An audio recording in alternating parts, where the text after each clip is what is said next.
So good morning students. आज के lecture में हम अपना चैप्टर 4 स्टार्ट करेंगे जो कि है मेटल्स एंड एलॉय। देखिए, बेसिकली हमने लास्ट का जो चैप्टर हमने किया है उसमें हमने ये सीखा कि हमें जो मेटल मिलता है वो हमें ओर्स की फॉर्म में ज़मीन से ही मिलता है। ठीक है, नेचर में हमें मिनरल और ओर्स मिलते हैं, उसके थ्रू हम मेटल निकालते हैं। और मेटल के अंदर वेरियस प्रॉपर्टीज़ होती है जो कि strength, ductility, plasticity, elasticity, toughness, ये सारी प्रॉपर्टीज़ है। अब अगर हमें उसकी प्रॉपर्टीज़ को एनहेंस या बढ़ाना है तो लास्ट चैप्टर में हमने देखा था कि वो जो हमारे ग्रेन्स है, ग्रेन्स के साइज़ को बड़ा या छोटा करके हम उससे इस प्रॉपर्टी को चेंज कर सकते हैं। ठीक है, तो पहला तरीका जो हम यूज़ करते हैं मेटल की प्रॉपर्टी को एनहेंस करने का, वो उसको हम बोलते हैं हीट ट्रीटमेंट। तो ग्रेन्स के साइज़ को बड़ा या छोटा हम कैसे करते थे? उसको गर्म करके, ठीक है, टेम्परेचर दे के हम उसको हीट करते थे, फिर उसे ठंडा करते थे। ठंडा करने के प्रोसेस को ठंडा करने के प्रोसेस से हम डिफरेंट टाइप के ग्रेन्स उसमें अचीव कर सकते हैं। ठीक है, तो पहला तरीका अगर हमें प्रॉपर्टी को एनहेंस करना है तो वो पहला तरीका होता था हीट ट्रीटमेंट का, या उसको गर्म करके। दूसरा तरीका क्या होता है मेटल को, कि अगर हमें उसकी मेटल की प्रॉपर्टीज़ चाहिए तो मेटल की प्रॉपर्टीज़ कैसे मिलती है? हमने लास्ट चैप्टर में पढ़ा था एलॉय, कि अगर मैं किसी मेटल के अंदर एक दूसरा एलिमेंट डाल दूँ, हो सकता है वो मेटल हो सकता है वो नॉन मेटल हो, तो हमें एक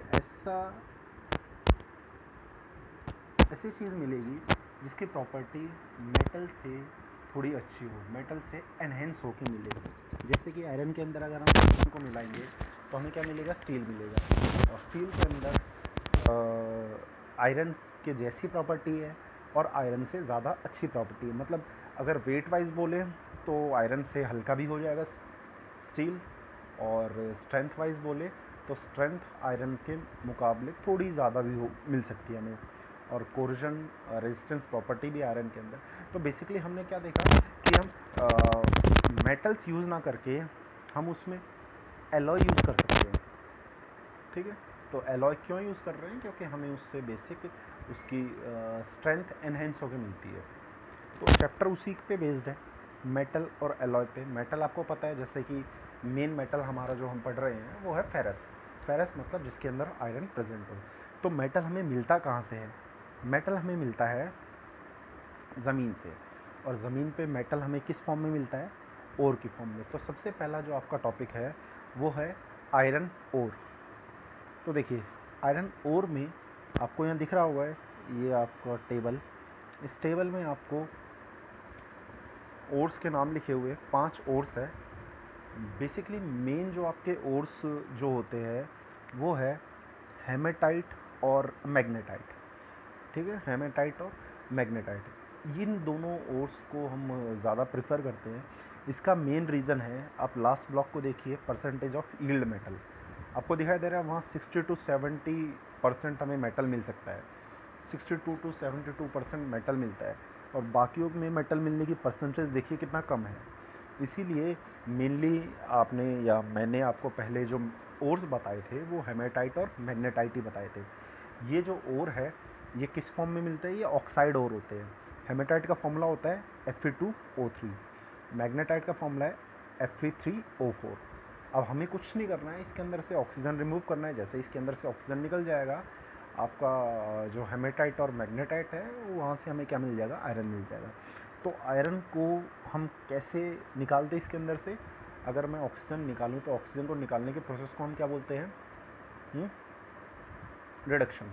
तो अगर मैं इस ऑक्साइड जो ओर है इसका रिडक्शन करूं तो रिडक्शन करने से इसके अंदर से ऑक्सीजन निकल जाएगा, और जैसे ही ऑक्सीजन निकलेगा हमें क्या मिल जाएगा? हेमेटाइट और वो हमें क्या मिल जाएगा? हेमेटाइट और मैग्नेटाइट से आयरन। ओके, तो बेसिकली मैं ये कहना चाहता हूँ Fe3O4 अगर मैं इसका रिडक्शन करूँ, रिडक्शन मीन्स मान लेते हैं कार्बन मिला देता हूँ, carbon is a reducing agent, तो मुझे फाइनली क्या मिल जाएगा?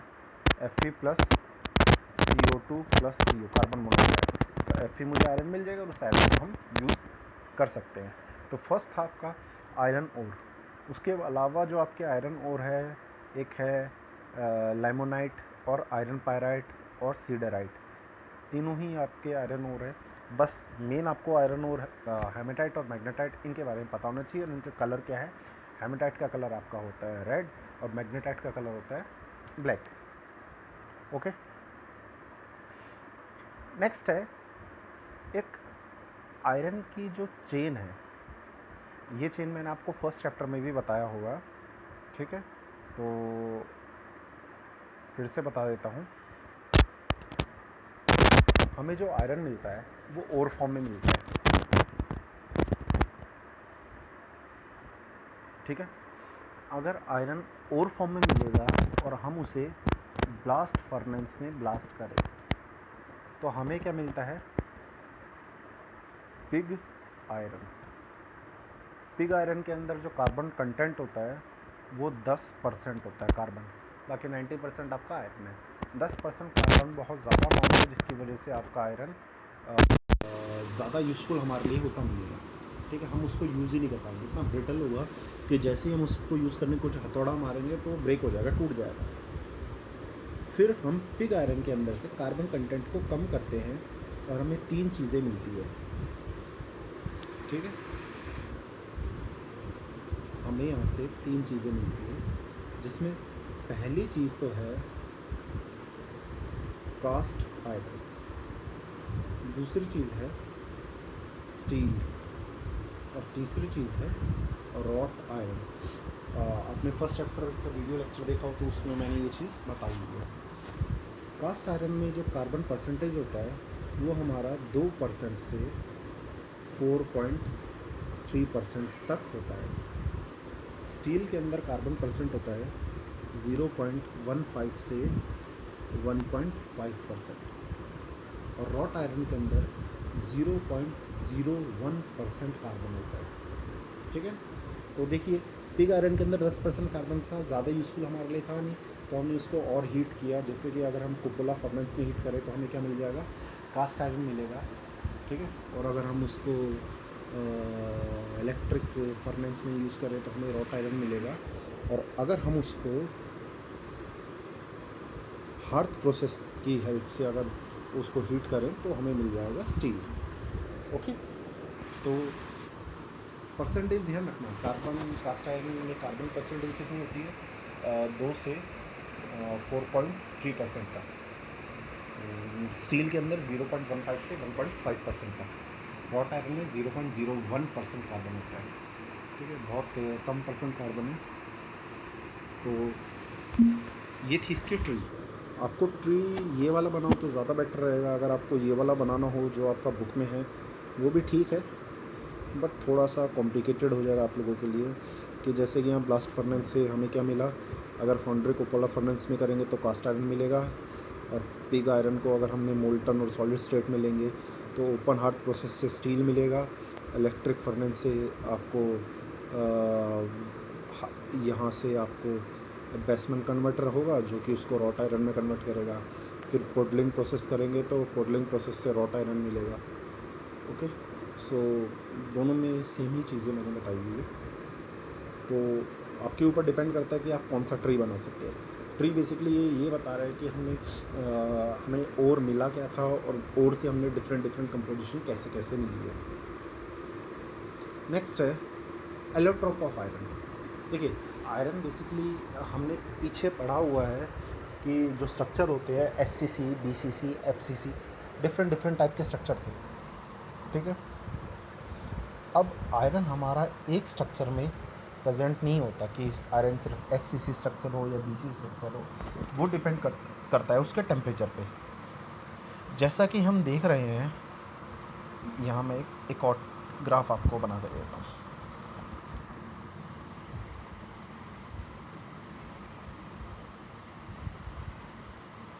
ये ग्राफ टेम्परेचर का है, ठीक है, ये टेम्परेचर है 768 डिग्री सेल्सियस तक। हमारा जो आयरन होता है ना, उसका जो स्ट्रक्चर है वो होता है BCC, ठीक है। 768 में हमारा आयरन क्या होता है, BCC। इस 768 टेम्परेचर को मैं और बढ़ा दूँ और 910 डिग्री टेम्परेचर बढ़ा दूँ तो हमारा आयरन वहाँ भी BCC ही रहता है। बट इस BCC और इस BCC में डिफरेंस क्या है, ठीक है। इन दोनों में डिफरेंस ये है कि ये जो BCC है इसके अंदर मैग्नेटिक प्रॉपर्टी होती है। मैग्नेटिक प्रॉपर्टी मीन्स जो हम मैग्नेट बनाते हैं ना, वो इस टेम्परेचर तक ही हमें मिल सकता है, और जैसे ही इस टेम्परेचर से ऊपर आ जाएगा तो नॉन मैग्नेटिक नेचर मतलब अपनी मैग्नेटिक प्रॉपर्टी खो जाता है।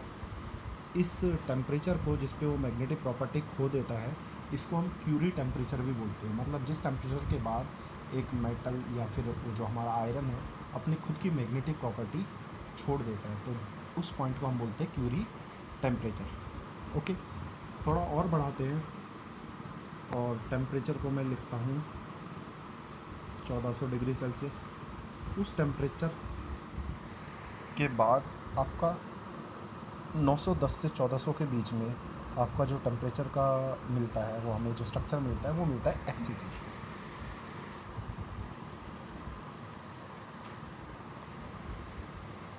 ठीक है, BCC से कन्वर्ट किस में हो गया, FCC। और उसके बाद 1400 डिग्री सेल्सियस के बाद आपका आता है 1493, जो कि 1539। तो 1400 से 1539 में इसने वापस अपना BC स्ट्रक्चर गेन कर लिया। और 1539 के बाद की बात करें तो मेटल अपना किस स्टेट में रहता है, मेटल मोल्टन स्टेट में, ठीक है। तो अगर मैं ग्राफ को फिर से बनाऊँ आपके लिए तो देखिए टेम्परेचर कौन कौन सा टेम्परेचर लिया हमने, एक टेम्परेचर लिया 768, दूसरा टेम्परेचर लिया 910, तीसरा टेम्परेचर लिया 1400 और चौथा टेम्परेचर लिया 1539। ओके, ये हमारी टेम्परेचर लाइन्स है। इन टेम्परेचर में 768 तक जो टेम्परेचर होता है किस स्ट्रक्चर का होता है, BCC। इसको हम अल्फ़ा आयरन भी बोलते हैं, अल्फ़ा आयरन, ठीक है, BCC। बट ये कैसा नेचर होता है इसका, मैग्नेटिक। 768 से 910 के बीच में भी BCC होता है और वो कौन सा होगा, नॉन मैग्नेटिक, और इसको हम अल्फ़ा आयरन ही बोलते हैं। फिर BCC के बाद आपका टेम्परेचर होता है 910 से 1400, आपका मेटल रहता है FCC। ओके, इसको हम डेल्टा वो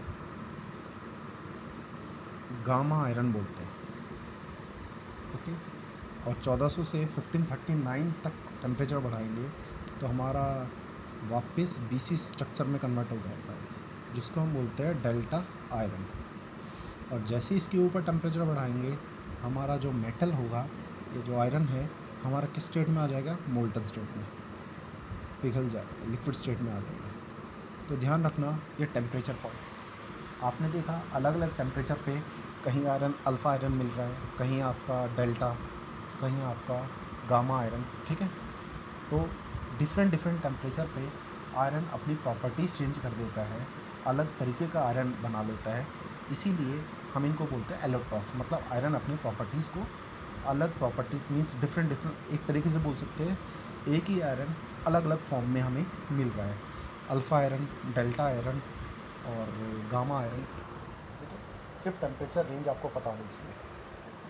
तो टेम्परेचर रेंज 768 तक BCC और वो भी मैग्नेटिक, 768 से 910 तक BCC नॉन मैग्नेटिक, 910 से 1400 तक FCC और कौन सा, गामा आयरन, और 1400 से 1539 तक BCC जो कि डेल्टा आयरन, और 1539 के बाद आपका मेटल किस में होता है, मोल्टन स्टेट में।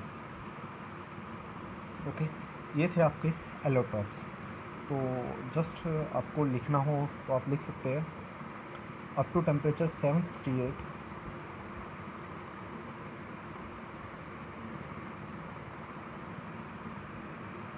up to temperature 768 alpha iron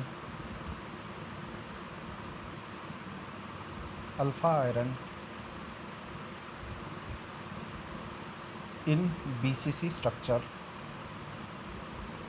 with magnetic property exist. From 768 to 910 alpha iron with BCC non-magnetic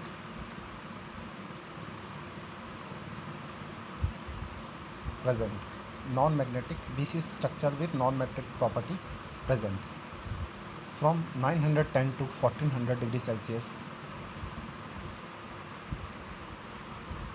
gamma iron with FCC structure exists, and from 1400 to 1539 degree Celsius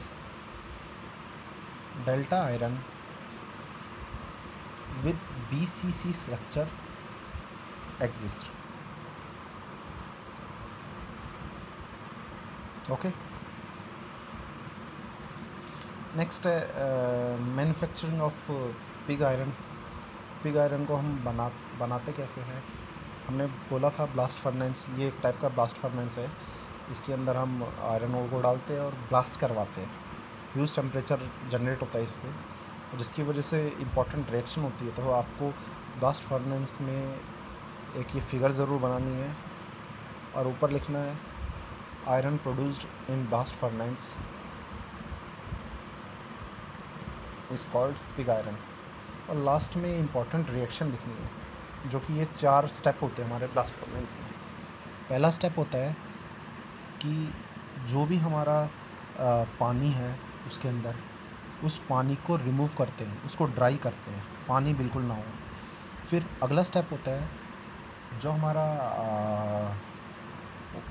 उसके अंदर कार्बोनेट है, वो carbonate minerals limestone और magnesia के अंदर से बाहर निकालते हैं। जैसे इन्होंने सेकंड स्टेप में गया, कार्बन डाइऑक्साइड को बाहर निकाला। और अगला स्टेप होता है जो ओर है उसका क्या करते हैं हम? रिडक्शन। ठीक है, जैसे कि देखो कार्बन मिलाया हमने, जैसे रिडक्शन किया Fe और CO बन गया और कार्बन निकल गया। देखो कार्बन निकला और Fe मिला।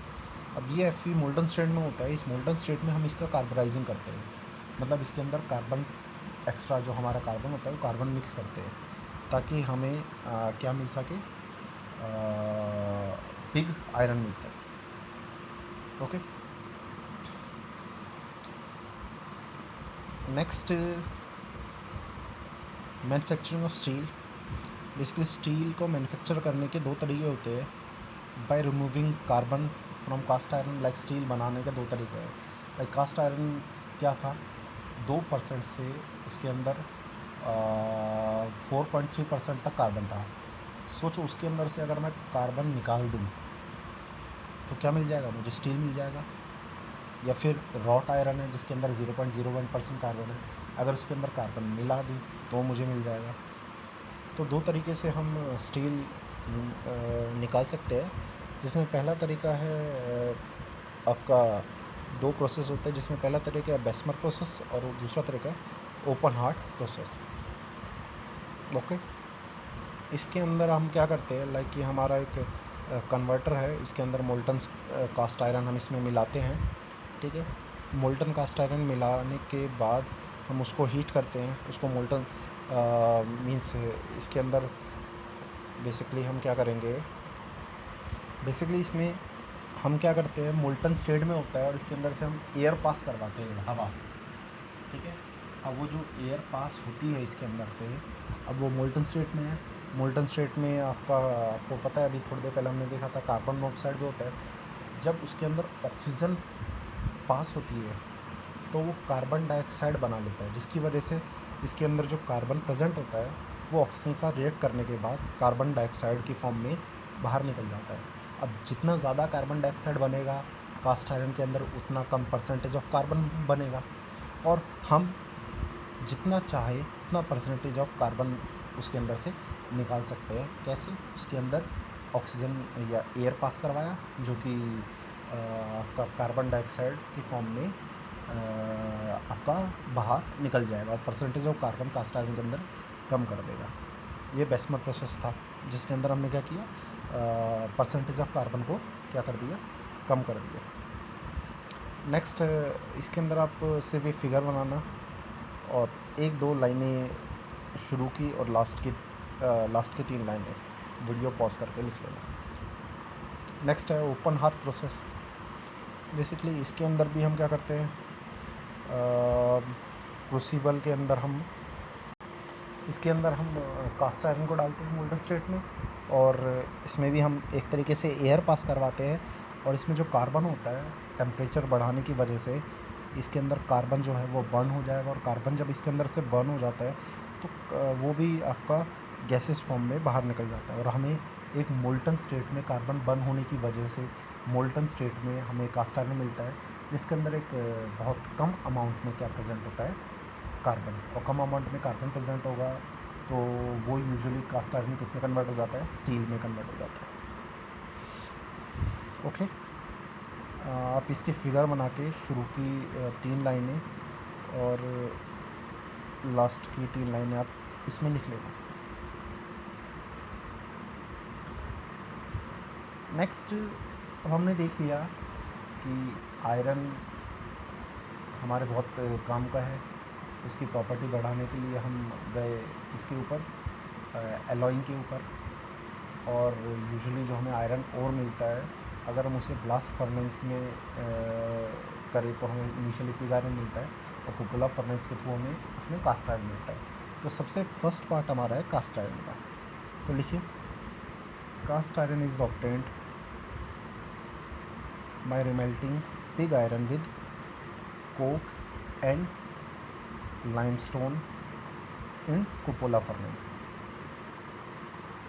It contains 2% to 4.3% carbon. ठीक है, अब एक लाइन और लिखनी है, carbon present in cast iron in 2 form. Carbon present in cast iron in 2 form. ठीक है, 2 फॉर्म में हमें कार्बन प्रेजेंट होता है। पहली फॉर्म होती है फ्री कार्बन, मतलब कार्बन फ्रीली, और वो उस फॉर्म को हम बोलते हैं ग्रेफाइट। और दूसरी फॉर्म होती है कंबाइंड कार्बन, मतलब कार्बन किसी के साथ मिला हुआ, और उस फॉर्म को हम बोलते हैं सीमेंटाइट। आपको मैं बता देता हूँ, सीमेंटाइट होता है Fe3C। ये जो कंपाउंड है ना, हमने बोला था कि कास्ट आयरन में 4.3% तक कार्बन होता है। जब उस परसेंट से ज़्यादा कार्बन थोड़ा सा बन जाता है, लाइक हमारा 4.3 या 4 के करीब, या हम 3.5 के करीब, तो उस समय हमारा सीमेंटाइट बनता है। सीमेंटाइट एक बहुत हार्ड स्ट्रक्चर होता है। ठीक है, तो कार्बन हमारा ग्रेफाइट फॉर्म और सीमेंटाइट फॉर्म में एग्जिस्ट करता है। तो अब लिखना, फर्स्ट फॉर्म है फ्री कार्बन और ग्रेफाइट, और सेकंड है कंबाइंड फॉर्म और सीमेंटाइट। नेक्स्ट लिखना टाइप ऑफ कास्ट आयरन।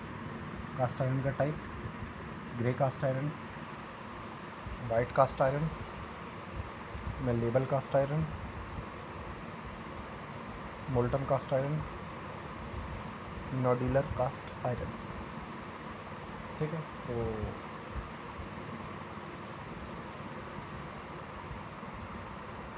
आज की क्लास सिर्फ यहाँ तक करते हैं। नेक्स्ट क्लास में हम टाइप ऑफ कास्ट आयरन में ग्रे कास्ट आयरन को देखेंगे। ओके, तो यहाँ तक जो करवाया है अपने नोट्स बनाइए, कुछ प्रॉब्लम हो तो प्रॉब्लम पूछिए।